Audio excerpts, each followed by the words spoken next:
不过我告诉你啊，有能耐的人在哪儿都有能耐。你即便把他打回原形，把他埋到土里，他一定还会东山再起。这我信，你有这个能力，所以你应该好好犒劳一下你自己，给了自己一个东山再起的机会。等等，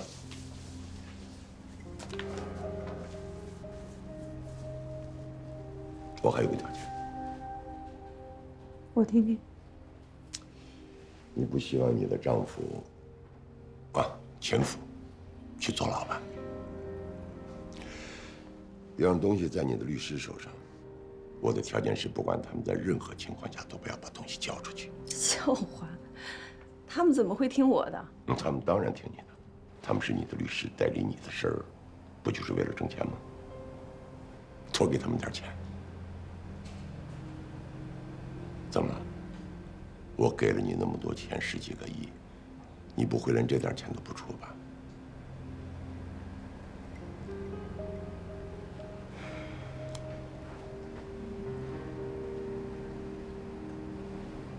？OK， 我答应你。但是你现在就得告诉我，他们手里到底拿着什么证据？田总，这有茶和苏打水，您看喝哪个？哎呦，都行，谢谢。给您切水果。哇，手艺一般啊，胜利班师。田总，您这底价5000万，我给您谈到了3000万。是啊，真是没想到，你们真太厉害了，谢谢。我们帮您拟的离婚协议您看了吗？有什么需要调整的吗？啊，我看了，我觉得挺好的，没有什么要修改的。啊，那我们就尽快跟对方签了吧。哦，对了，田总，那剩下的代理费，你要尽快交到我们所里的账上啊。啊，那是一定的呀。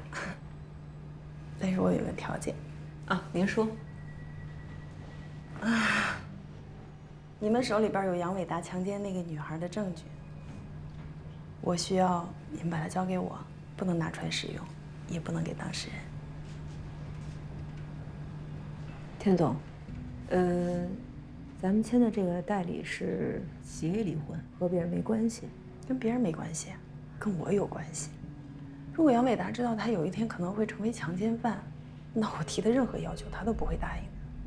所以我们才建议您抓紧时间和他离婚啊。跟你们透底吧，杨伟达知道你们手里有证据，所以这是他跟我提出来的条件，我要把它拿到手里。田总，我们无权把这个证据交给您，也不能向您保证不使用它。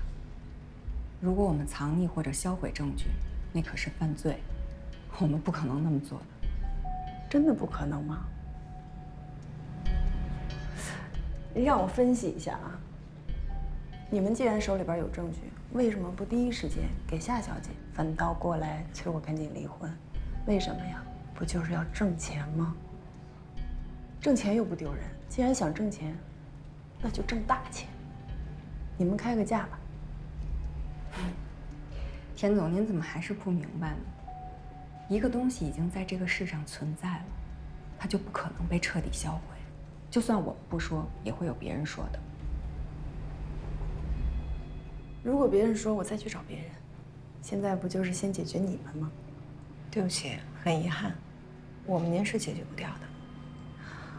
咱们的代理关系还没有结束，你们真的不做吗？如果要以那件事为条件，我们宁可不做，也要把证据交给受害人。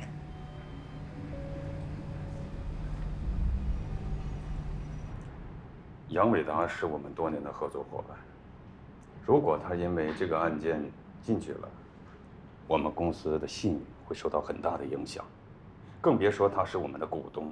我们公司现在是你们的重要客户，我希望你们能为我们公司的利益考虑。好的，杜先生，我会慎重考虑的，您放心。好，再见。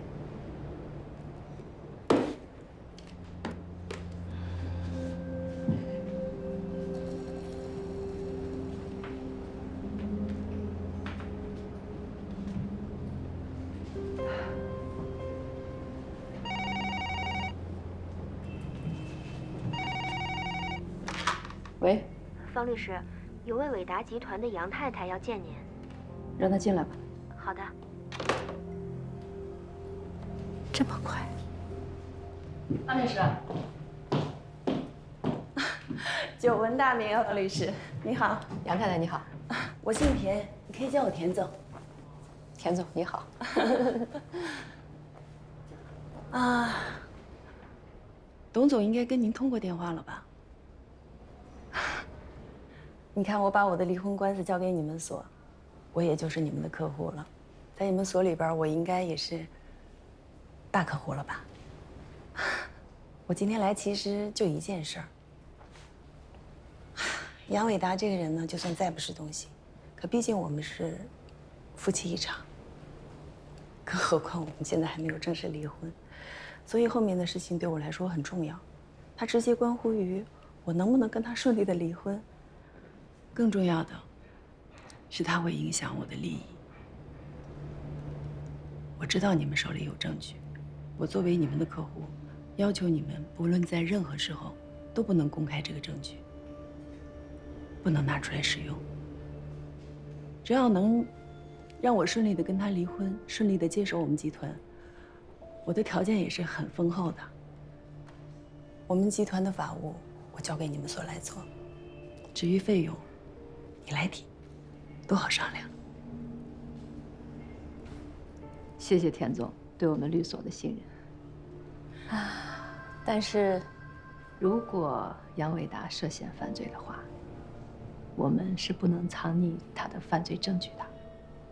我现在可是你们的当事人，你们的第一任务不就是要确保我的利益吗？所以我们才对这个证据暂时保密啊。但如果这个证据存在，杨伟达是不会跟我顺利离婚的，到时候我损失的利益可就大了去了。这件事情，我会慎重考虑。就喜欢跟明白人沟通。至于年轻人嘛，不懂事儿，我可以理解。但您是大律师啊，您考虑问题应该很全面。这可是咱们双赢的事情，我希望你能好好考虑。我等你消息。好，不打扰了，回见。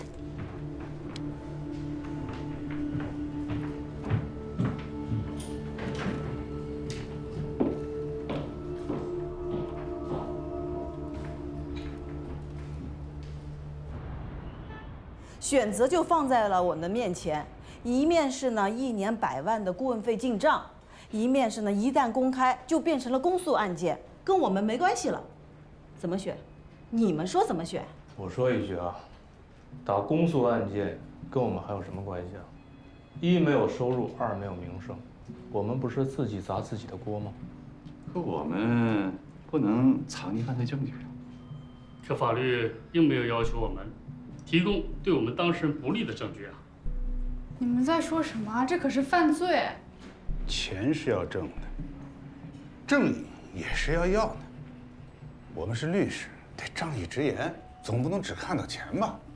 啊，方律师，我支持。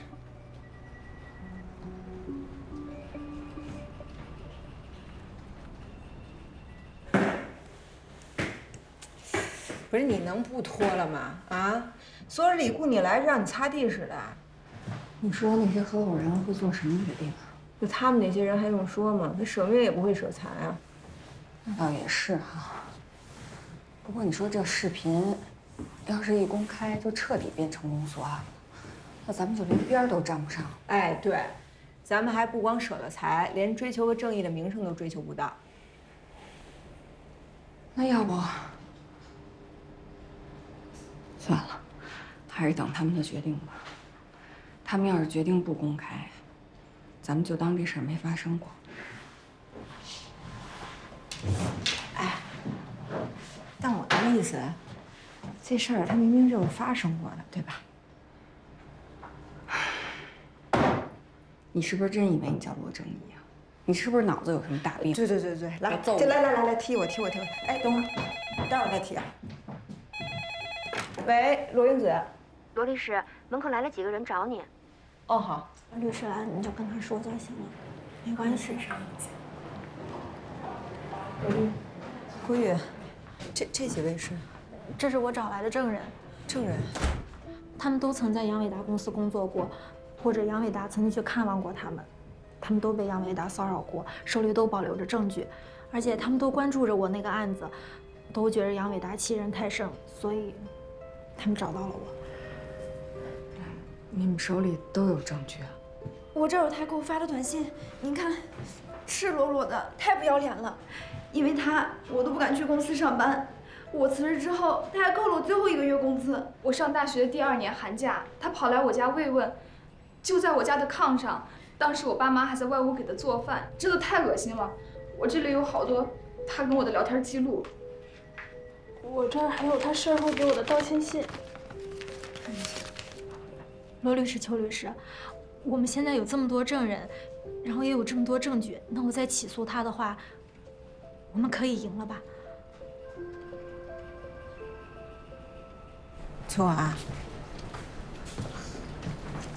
我不怕你叫我罗正义啊。看见那么多受害者，我真的没办法为了钱帮他掩盖。可是，燕子、秋华，真是气死我了！那些合伙人真不像话，我绝对支持你们。你支持我们什么呀？我们还没做决定呢。这时候还有别的选择啊？有啊，这世界上就2种选择，一种艰难的，一种容易的，看你怎么选呗。罗律、邱律、方律，请你们过去一趟。哦，好。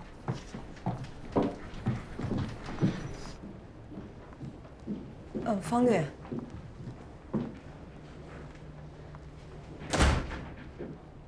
夏琳琳这次戒毒需要多长时间？需要半年。那在她戒毒出来之前，那个东西一定要保密，千万不能泄露。夏琳琳不是我们的委托人，我们也没有义务去看望她，对吧？这样，这半年时间留给杨太太，离婚足够。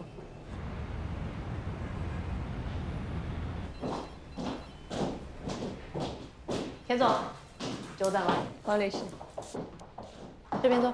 好。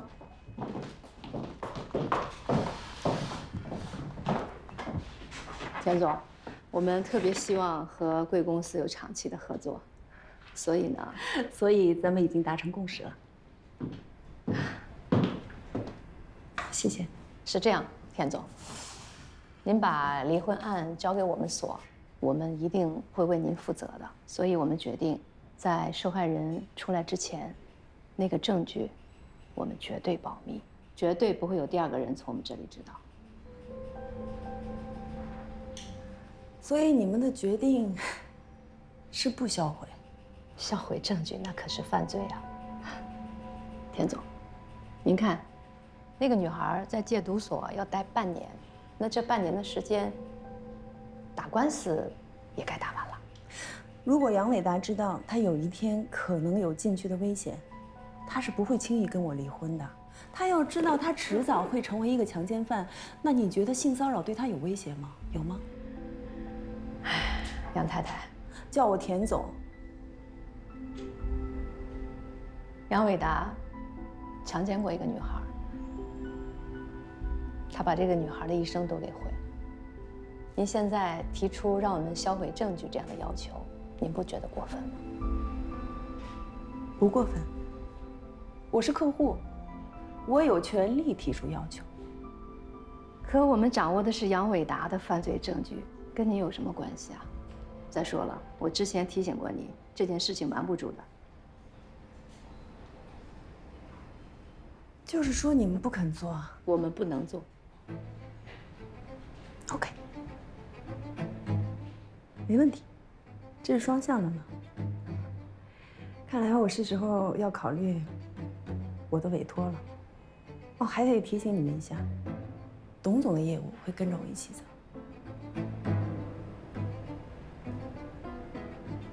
1年近100万呢，不小的数目。其实方律师啊，你想过没有，杨伟达进不进监狱跟你们没什么关系吧？跟你们有关系的是1年这近100万，好吗？清醒一点。那，你作为女性，你有没有想过，被杨伟达伤害过的那些女孩，我想得着吗？太可笑了！你让我为他们想，我告诉你，苍蝇不叮无缝的蛋，他们应该也不是什么好货色。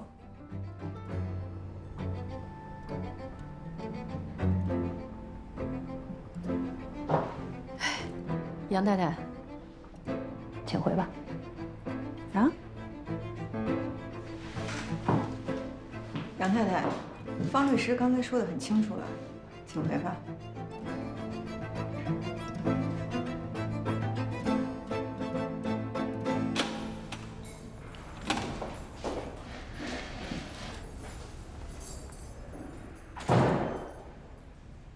你们怎么来了？哎，最近怎么样？我看你胖了，脸色也好看多了。挺好的，每天按时睡觉、起床、做操。我出去也不会再抽了。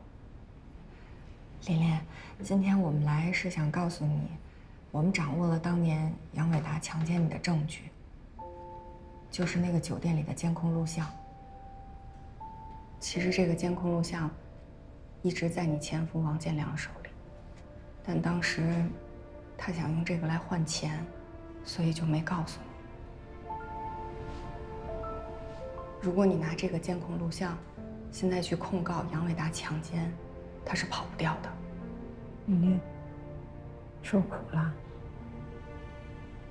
酒店的监控录像所展示的内容，和你当时跟我们说的是一样的。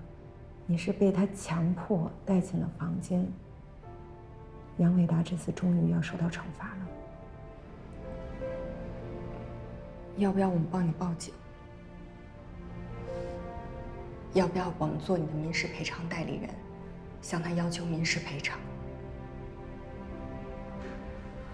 我们今天带了2份协议，如果你同意的话，就在这上面签字。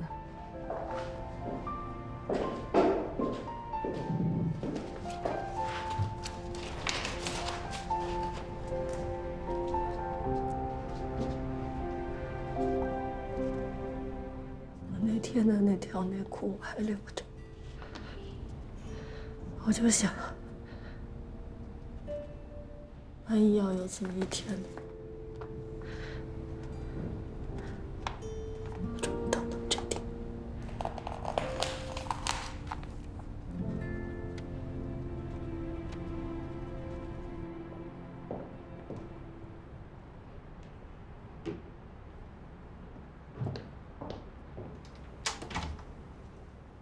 董先生，您要是想解除对我们的委托，咱们现在就可以办理。但是您确定要这么做吗？杨伟达马上就要进监狱了，在这个时候，您选择和他站在一起，为他背书吗？别人将会如何评价你们企业的这种行为？你考虑过吗？方律师，真是不好意思，我也没办法呀。这都是杨伟达的老婆把我给逼的。杨伟达如果真的进去了，那我们何必与自己的律师过不去呢？是吧？要说你们那2个律师啊，真的厉害。这样吧，我决定了，继续与你们合作。那太谢谢您了。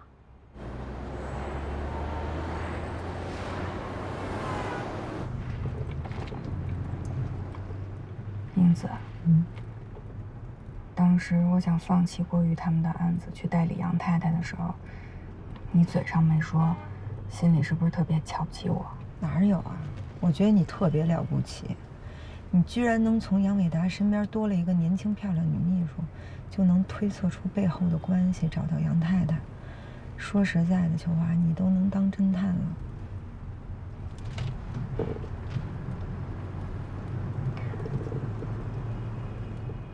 我一直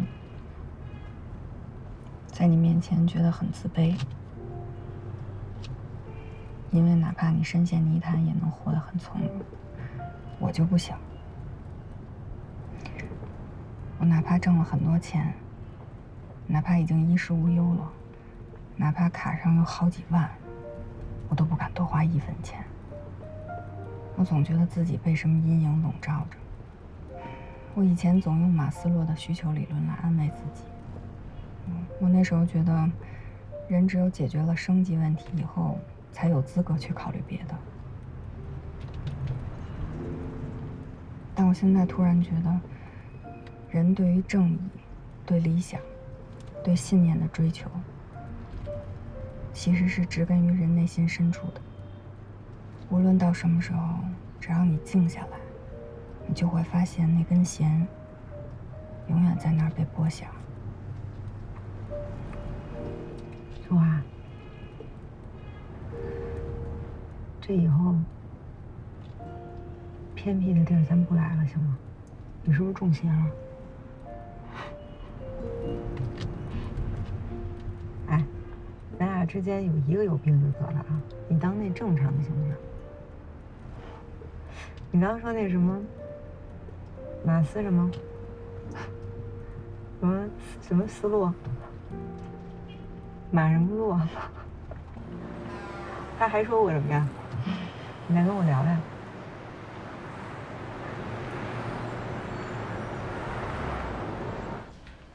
请大家仔细看一下代理协议。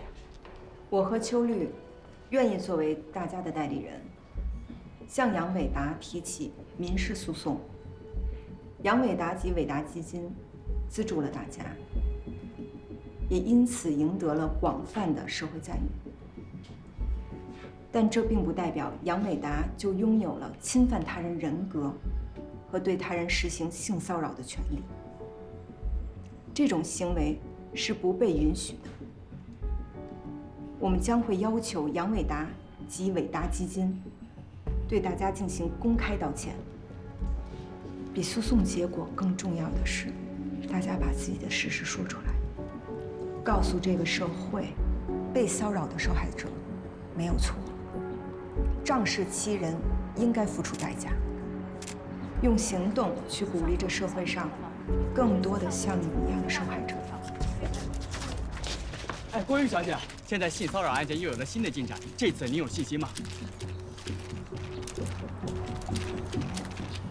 首先，谢谢大家一直以来对这个案子的关心和关注。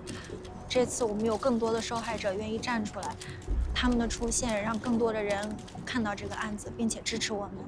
同时，更多的受害者愿意站出来一起指控杨伟达，这也给了我更多的信心和勇气，对性骚扰说不。虽然性骚扰案在以往的司法实践中胜诉的案例比较少，但是我相信，只要有更多的人愿意去反抗，愿意去正视这个问题，那法律就一定会给我们一个公正的结果。今天我站在这里，不单单是要为自己发声，大家也都知道，被杨伟达侵害的夏玲玲女士也已经向警方报案了。她所受到的伤害远远超过我们的理解和想象，所以我希望大家能够像关注我的案子一样关注夏玲玲。希望大家不要因为她曾经犯过的错误而失去你们公正的判断。罗律师、邱律师，听说杨伟达性侵案是你们发现的，是吗？不是我们发现的，是无数的受害者用他们的勇敢、他们的努力去揭露的。我们应该向他们致敬。罗律师、邱律师，对于法院的判决，你们有什么新的展望吗？多行不义必自毙，杨伟达是咎由自取。本案的受害人至今还在戒毒所里，你们对于民事赔偿有什么要求呢？我们的当事人受到的伤害是无法弥补的，是他用他自己的勇敢去揭露了杨伟达，让杨伟达今天站在了被告席上。我们相信我们的当事人必将获得新生。谢谢。那对于本次案件是不是？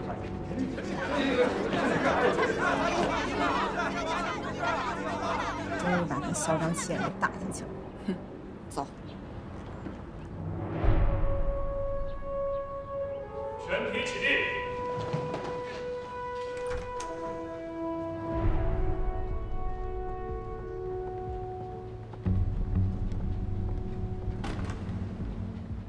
报告审判长，庭审准备工作就绪，可以开庭。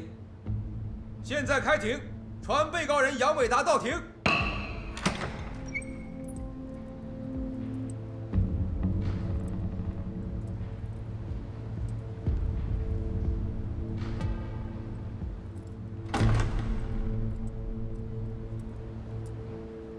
被告人姓名：杨伟达你的出生年月日，1968年7月8号。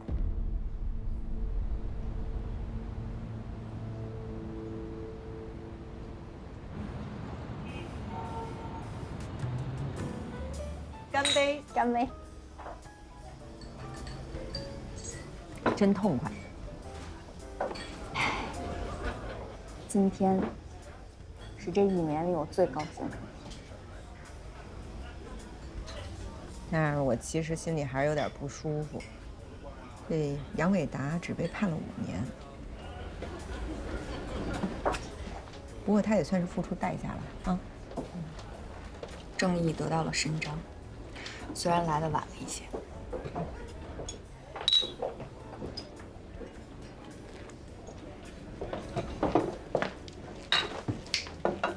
吴正义，苏律师，你俩不够意思呀！赢了官司，怎么能不找我这个手下败将跟你们一起庆祝呢？怎么哪儿都有你啊，陈无良！我看你不应只叫陈无良，你还应该叫陈不要脸，陈没脸没皮。怎么你给我起的名字，只要是从你的嘴里说出来，我怎么听着就这么动听呢？呸！哎，别人打了败仗都会羞愧而死，你怎么还好意思在我们2个胜利者面前说这种没脸没皮的话呀？差不多行了啊！不是那时候你输了官司来骂我，我苦口婆心的开导你的时候了。没我的鞭策，你今天能赢这官司吗？啊！我谢谢你啊，这瓶啤酒我请你。就是嘛。来，咱们呀给敬陈无良律师一个。哎。我觉得吧，如果有一天你死了哈，全身哪儿都可以火化，但必须有一地儿留着，就是你那张嘴，还得腌成腊肉。哎，不过今天为什么有人在法庭上突然变成哑巴了呢？被有些人给打败了呗。不过说实话啊，这2年还没人赢过我。哟，是吗？嗯，那你惨了，您的福气还在后头呢。我们将会一次又一次的战胜你。你觉得你有这能耐吗？有啊。那咱们就试试看。试就试试呗。好。咱再说回你的案子啊，这马上要开始了。你要求我一下呢，我可以让银行放你一马。打住啊！我就算被打死，我也不会被吓死。你放马过来。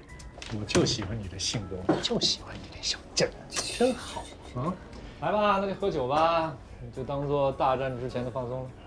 哎，你都说大战在即了，还敢跟对方当事人喝酒呢？你快走吧！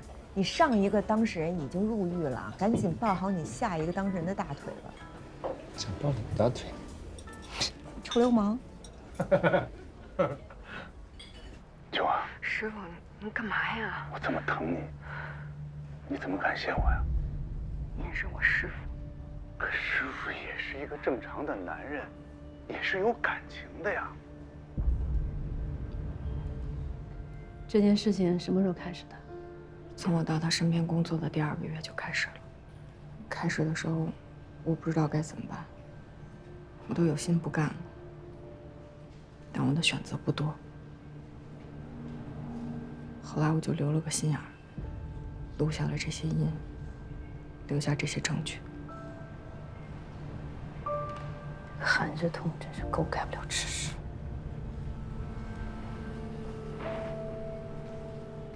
秋华，你打算怎么办？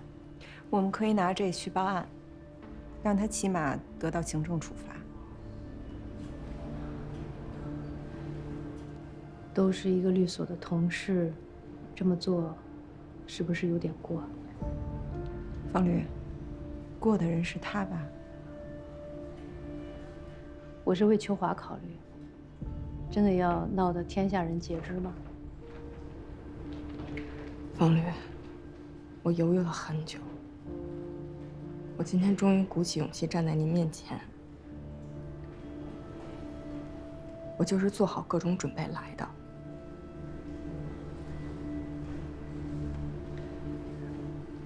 秋华，我知道你受了很大的委屈，作为所里的负责人，我应该及时的发现和阻止的，这是我的失职。但是秋华，你作为咱们所的律师，应该为律所的声誉想一下。如果这件事情闹出去，良城所的合伙人性骚扰手下律师，丢人的不仅仅是他，咱们律所的声誉也都要毁了。你确定这么做吗？方律，就算是毁掉好名声，那也是他毁掉的吧？如果秋华今天选择忍了不说，可还有明天。如果未来别人说了怎么办？我知道，我不是今天才知道这件事情吗？秋华，我听你的意见。方律，我是秋华的律师，我们最后的立场是，为了所里的名声，我们可以做出让步，但是韩之通本人必须在所里大会上公开对秋华进行道歉，并且经济上做出赔偿。所谓的经济上的赔偿，我们要的不是钱，只需要韩之通把秋华之前帮他办的案子没办完的那部分还给秋华单独做就可以。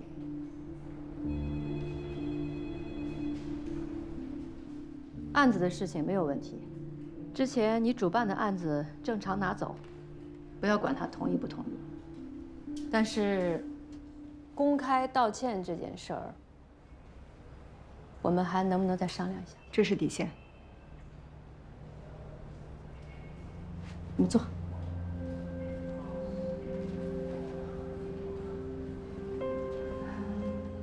我身为一个女性，我对职场性骚扰深恶痛绝。但是我作为律所的负责人，我不得不为全所考虑。秋华，让他当众道歉，这跟公开有什么两样呢？但是秋华忍受了将近1年的性骚扰，精神上不堪其扰，他应该得到公开的补偿。但是这件事情别人并不知道啊，这么一公开的话，反倒让大家都知道。难道见不得人的是我们吗？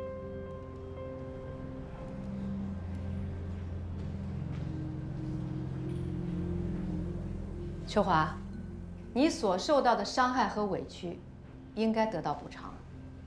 但我作为所里的负责人，我恳请你，为所里的声誉，做出一些牺牲和让步，这样可以吗？我马上去找韩之通，把他带过来，当着我和2位的面，给秋华道歉。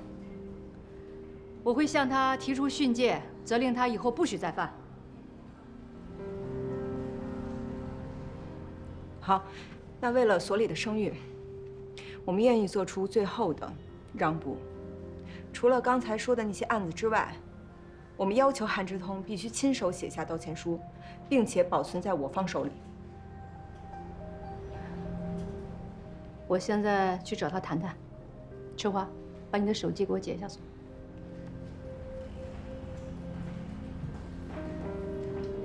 你们在这儿等我。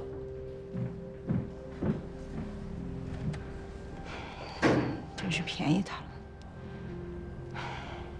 英子，对不起啊，因为我的事儿，方力宏对你不满，日后还有可能给你穿小鞋。你有什么可对不起的呀？再说了，方力宏至于这么小气吗？是。小孙，这间呢就是你的办公室。一般的实习律师都是一个人一个格子，哪有单独的办公室啊？来，你坐下来先熟悉熟悉。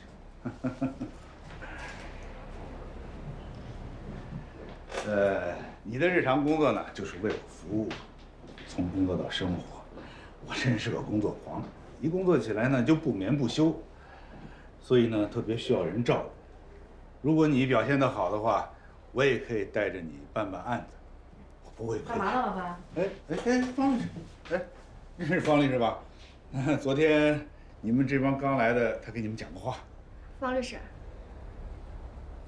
他怎么坐这儿了？嗨，你不是一天老说着让老律师培养年轻人吗？你看看，翅膀一硬，全都飞了。教会徒弟，饿死师傅，我不是还得从头带吗？我让小孙当我的助理。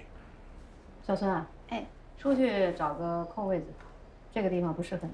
好，出去找田律师啊。好。你也管得太宽了吧，方律师？进来，进来，进来。赶紧的，有话跟你说。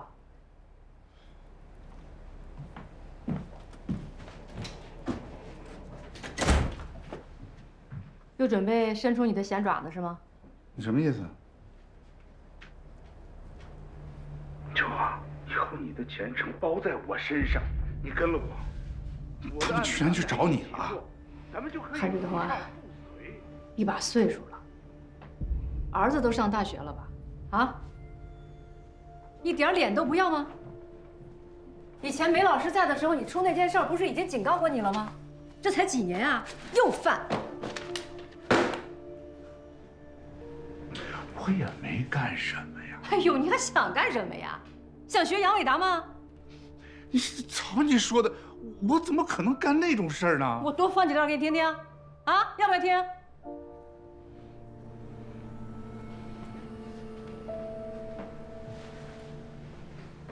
我告诉你，就这点儿就够你喝一壶的了。律师做不做了？名声要不要了？回家怎么跟老孩子交代呀？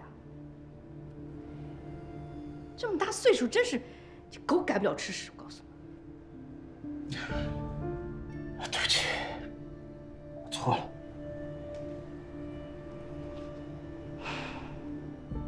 我告诉你啊，以后不许找女助手。走，跟我走。去哪儿啊？秋华和他的律师在我办公室等你呢。他的律师？他找律师了？他还请律师了？谁啊？罗英子啊，你一手带出来的，多厉害呀！现在。他们威胁您了？这两个女的绑在一起，不把所里的老律师放在眼里，他们才来几天呢？啊！别的1年级律师现在还没案子找案子呢，他们俩已经有办公室了。你看他们嚣张那个样子，他们今天可以不把我放在眼里，明天也可以不把您放在眼里，咱们良政所还盛得下他们吗？说那么多有用吗？这事儿是你做错了，你现在呀，跟我去跟秋华道个歉。我还跟他们道歉？那你以为呢？你就看着他们蹬鼻子上脸，是不是？那也得蹬啊，你自己作下的呀。人家说了，不道歉就去报案，到时候你就等着身败名裂吧。有本事就让他们去报，去报！哎呦，哎，你现在这么牛呢？啊？那我可去说了啊。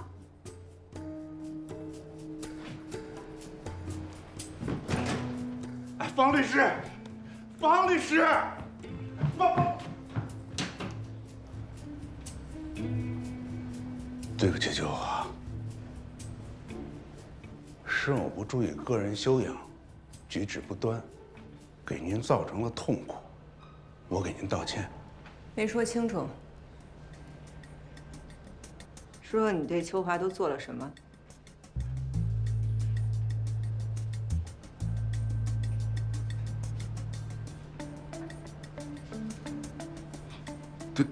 对不起，秋华，我的举止可能给你造成了误会，以为是性骚扰。到底是不是性骚扰？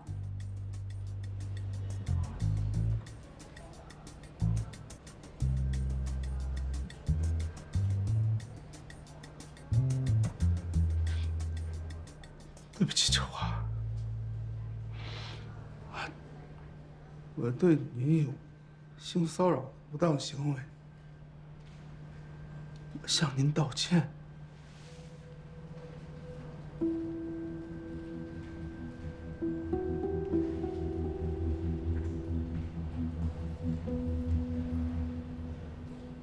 秋华，韩主任作为一名老律师，也算是正式向你道歉了。结束吧。哎，另外老韩，你手里的那些案子，秋华之前主办的，都给秋华做。什么？这是谅解你的条件之一。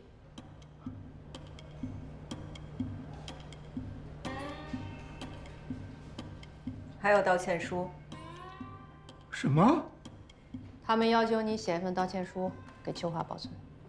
不行，我不能留这个。秋华，是我把你留在这个所，没有我，你当初就找不到工作。我虽然犯了一些错误，你也不能赶尽杀绝吧？我一大把年纪了，要留下这个把柄，以后怎么做人？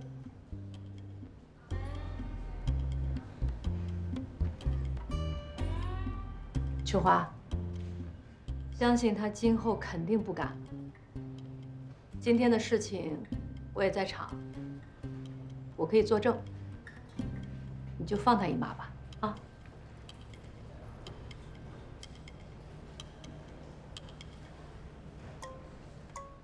秋华，放心，他说的话我都录下来了。